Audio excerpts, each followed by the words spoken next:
हामीले चाहेको यो क्षेत्रमा एउटा आधुनिक नयाँ कृषि क्रान्ति हुन जरुरी छ।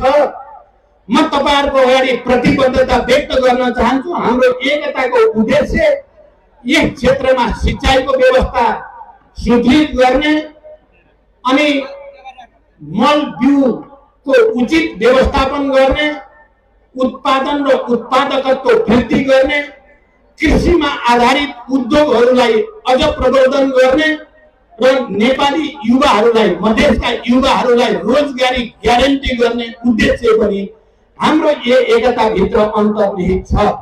जबसम्म तराई मधेसमा कृषि क्रान्ति गरिँदैन, कृषिमा आधुनिकता ल्याइँदैन, उत्पादन र उत्पादकत्व वृद्धि गरिँदैन, जबसम्म मधेसका मध्यम वर्गका युवाहरू जो हजारौं होइन लाखौंको संख्यामा मध्यपूर्वमा गएका छन् र निकै कष्टसाध्य जीवन बिताएर उनीहरूले केही रकम जम्मा गर्नु परेको छ, ती युवाहरूलाई यही नै कृषि क्रान्तिद्वारा, कृषिमा आमूल परिवर्तनद्वारा, कृषिमा आधारित उद्योग र रोजगारी सृष्टि गरेर उनीहरूलाई देशभित्र फर्काइँदैन, मधेसको कायापलट हुन सक्दैन।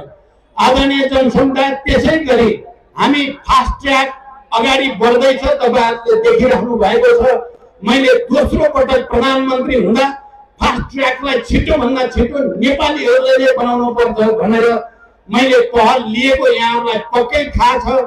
सिंचाइको व्यवस्थाको निम्ति सुनकोशी मरिन डाइभर्सनलाई त्यसको भौतिक आधारहरू तयार पार्नको लागि सरकारले लिएको पहल कदम पनि यहाँहरूलाई थाहा नै छ। हामी यो सबैद्वारा जब तराई मधेसका जनतामा उनीहरूको जीवनमा सकारात्मक परिवर्तन ल्याउनेछौँ तब मात्रै मलाई विश्वास छ सिंगै नेपालमा आर्थिक क्रान्ति हुनेछ। नेपालका हामीले भौतिक पूर्वाधारको कुरा गर्दा, चाहे मध्य पहाडी लोकमार्गको कुरा गरौँ, चाहे तराई मधेसको हुलाकी मार्गको कुरा गरौँ, त्यसमा कहीँ न कहीँ हामी वामपन्थी कम्युनिस्टहरूको पहलले नै केही काम अगाडि बढेको छ र त्यसलाई पूर्णतामा जानु छ।